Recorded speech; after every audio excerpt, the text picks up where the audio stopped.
ఆంధ్రప్రదేశ్ రాజకీయాల్లో మరోసారి ఉత్కంఠభరితమైన వాతావరణం నెలకొంది. మచిలీపట్నంలోని మాజీ మంత్రి పేర్ని నాని నివాసాన్ని పోలీసులు భారీగా చుట్టుముట్టారన్న వార్త రాష్ట్ర వ్యాప్తంగా దవానాలాగా వ్యాపించింది. ఈ ఉత్కంఠభరిత పరిణామం వైఎస్ఆర్ కాంగ్రెస్ పార్టీ శ్రేణుల్లో తీవ్ర కలకలం రేపింది. తాడేపల్లిలోని తన నివాసంలో ఉన్న పార్టీ అధినేత వైఎస్ జగన్మోహన్ రెడ్డికి ఈ సమాచారం అందగానే ఆయన తీవ్రంగా స్పందించినట్టు తెలుస్తుంది. తన నమ్మకస్తుడైన నాయకుడిని ఆపద కలిగితే సహించేది లేదన్నట్టుగా జగన్ వెంటనే మచిలీపట్నం బయలుదేరిన తీరు రాజకీయ వర్గాల్లో హాట్ టాపిక్గా మారింది. అసలు పోలీస్ అంత హఠాత్తుగా పేర్ని నాని ఇంటిని ఎందుకు ముట్టడించారనే దానిపై రకరకాల ఊహాగానాలు వినిపిస్తున్నాయి. గత కొన్ని రోజులుగా అధికార కూటమి నాయకులు మరియు వైఎస్ఆర్సీపీ నేతల మధ్య మాటల యుద్ధం తారాస్థాయికి చేరిన సంగతి తెలిసిందే.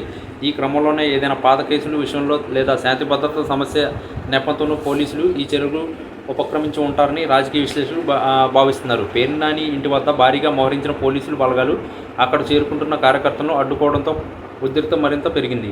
ఈ విషయాన్ని పార్టీ ముఖ్య నేతల ద్వారా తెలుసుకున్న జగన్మోహన్ రెడ్డి ఈ నిమిషం కూడా ఆలస్యం చేయకుండా తన కాన్వాయ్ను సిద్ధం చేయాలని ఆదేశించినట్టు సమాచారం. తన సొంత జిల్లా పర్యటనలో లేదా ఇతర పనుల్లో నిమగ్నమై ఉన్నప్పటికీ వాటన్నిటిని రద్దు చేసుకుని ఆయన మచిలీపట్నం వైపు పరుగులు తీశారు. జగన్ తాడేపల్లి నుంచి బయలుదేరే సమయంలో ఆయన ముఖంలో తీవ్ర ఆగ్రహం కనిపించిందని పార్టీ వర్గాలు చెబుతున్నాయి. ప్రజాస్వామ్యంలో ప్రతిపక్ష నాయకులు గొంతు నొక్కే ప్రయత్నం జరుగుతుందని తన పర్యటన ద్వారా ఆయన ప్రజలకు సందేశం ఇవ్వాలని భావిస్తున్నట్టు కనిపిస్తుంది.